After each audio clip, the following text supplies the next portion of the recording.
And Good morning. Be with you, everybody. Here in Southern California.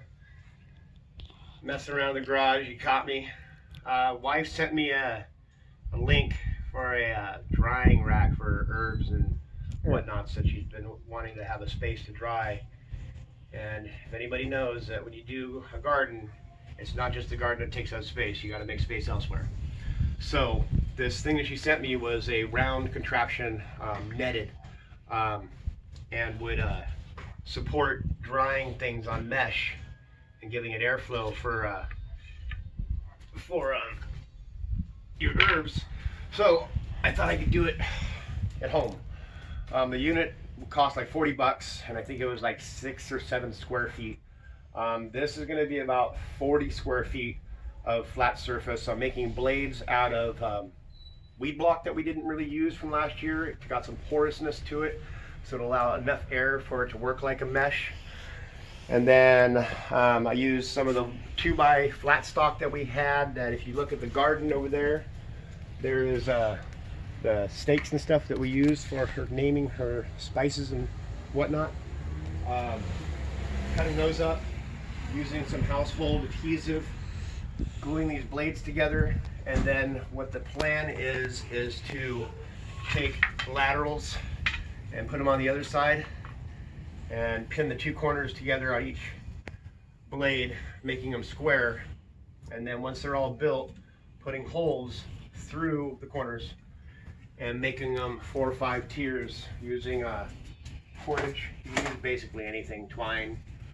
The second run of this video, so I'll give you an update as I get a little bit further along, and maybe today she'll have a drying rack. why is it the second time, babe?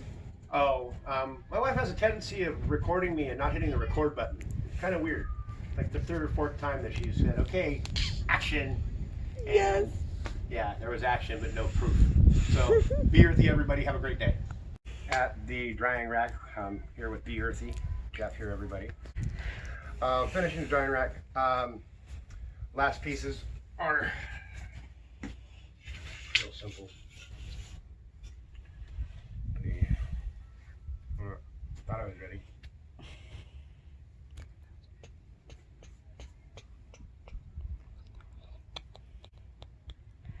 You're gonna speed through this part, right?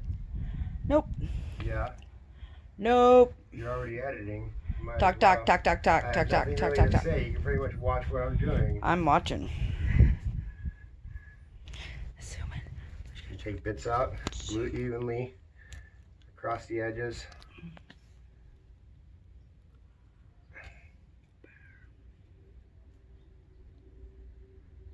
And I say that, it gets all lumpy.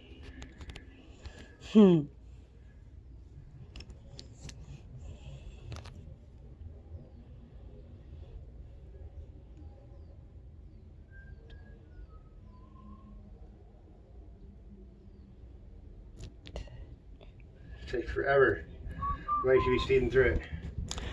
Alright. So, I put the piece down on the surface that I'm trying to glue together. All the edges are pretty much marked at 24 inches. So, you square up the corners and maybe put staples in it first.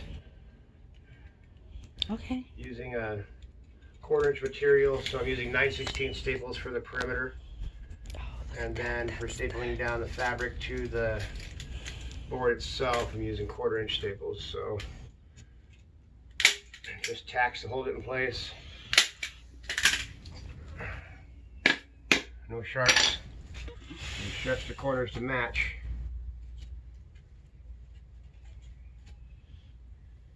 And it's pretty close. First one, not going to be an exact science, really not too concerned as long as it serves a purpose. I can't wait for my wife to see it. The same thing on the other side. I try to make it so all the prettier edges are on the surface and all the nails are hidden on the bottom. So, I'll show you what that looks like in a moment.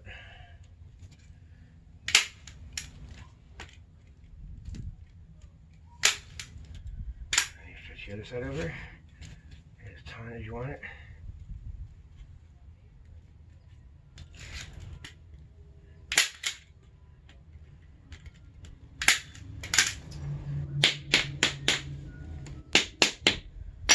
Pretty stout, pretty rigid. The edges are pretty loose still, so I had the other staples out. The 3/8 staples in there.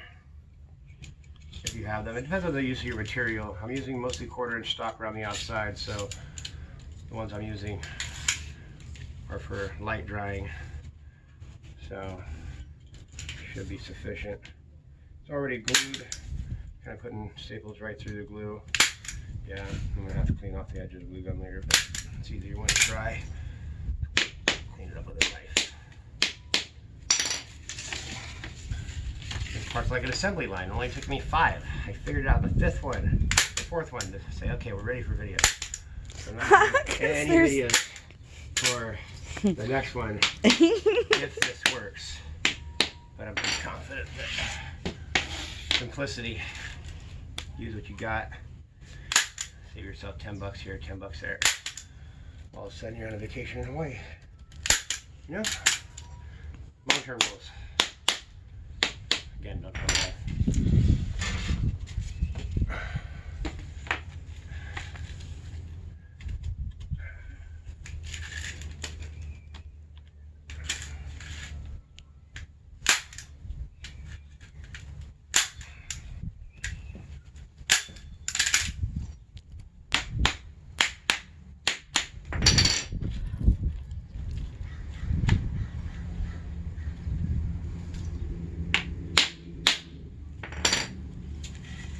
Alright, we're gonna let that glue set up. I'm gonna stack them over with the others. I'm gonna drill some marks out in a little bit.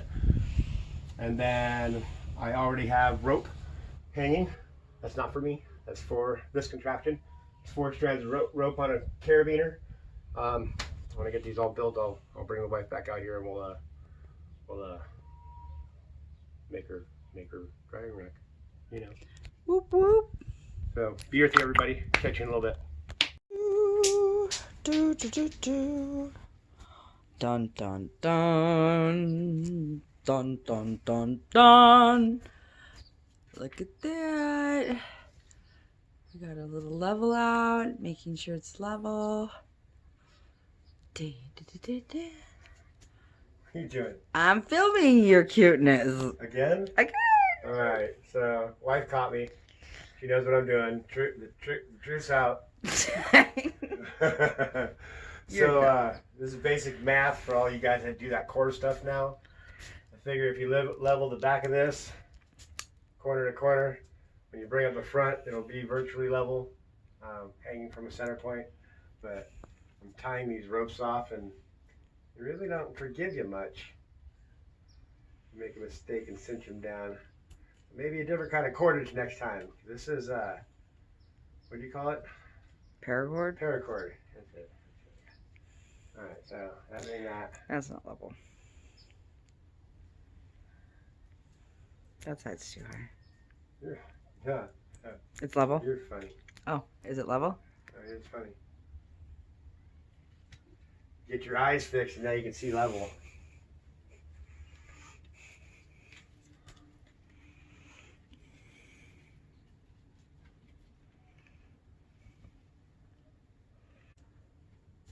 Okay, so if you stand over there on that side, like over here more, it's really level. All right, you go. All right, be with you, everybody. Here is the finished product of the drying racks for my wife's herbs and other such things that you want to get some airtime on. I'm gonna hang it from the center, and it's self-supporting, so about, I don't know, maybe 6-7 pounds up in the air here. Not that bad. But for a little bit of time, and I'm gonna spend $40. It was a good way to pass a Saturday morning. Be with you, everybody.